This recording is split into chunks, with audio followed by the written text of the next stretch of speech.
This exercise is one we were playing around with type, much like what we did with the photographs in an earlier exercise. So if we go to InDesign, we've got the template here where we've got all these squares at 53.3 millimeters squared. And what we're going to do is we're going to place type into it and then play around with it. So in this case, we'll use a serif font.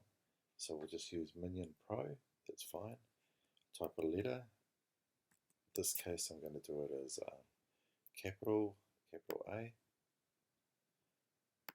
I can make it a bit bigger. I'll just go 72. And at this stage, what I want to do is I want to go type, and it'll be create outlines. Once I've got that, I can scale it. I can move it up here above my square, and I'll go Command X, which is cut. So I'm just going edit, cut. I'll click on the square I want it to go into, and I'll go edit, paste into.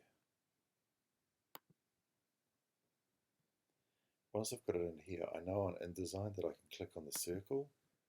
It'll give me the letter A, and I can shift, drag to scale it. I can click out here, I can rotate it. I can click on that circle again, and I can click and hold down and drag and move it. I'll scale it a bit more.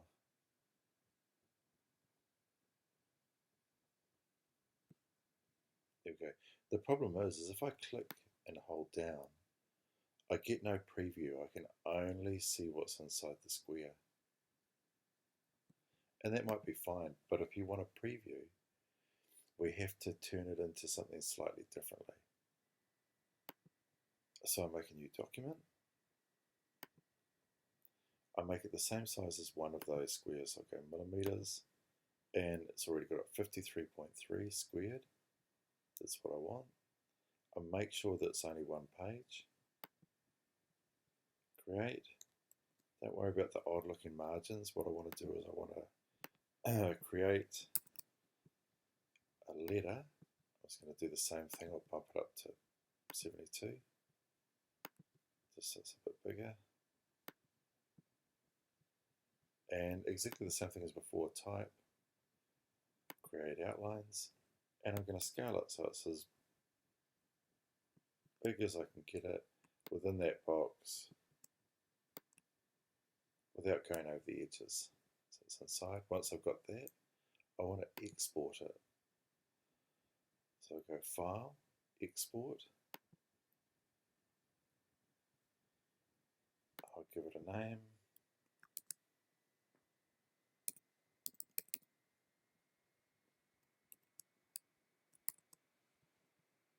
Save it to where I want it to go to, and make sure that the format is an EPS, because this kind of keeps it as a vector file. Yeah, there's nothing really I need to change here. I'll just go export. Now when I go back to my original file, if I go File, and this time instead of pasting it, I go Place.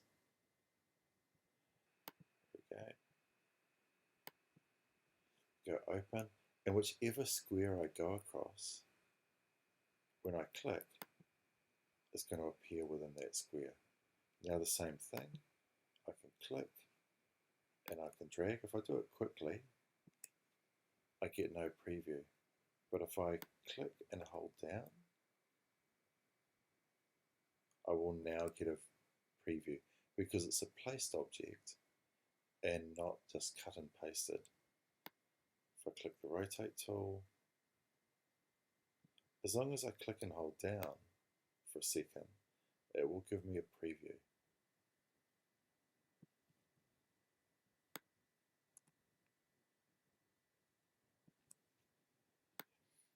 Click and hold down. just hold it for a second, and then you get this preview, and I can move it around with the arrow keys if I want as well. So two different ways to do it. One is going to give you a preview, and the other one isn't.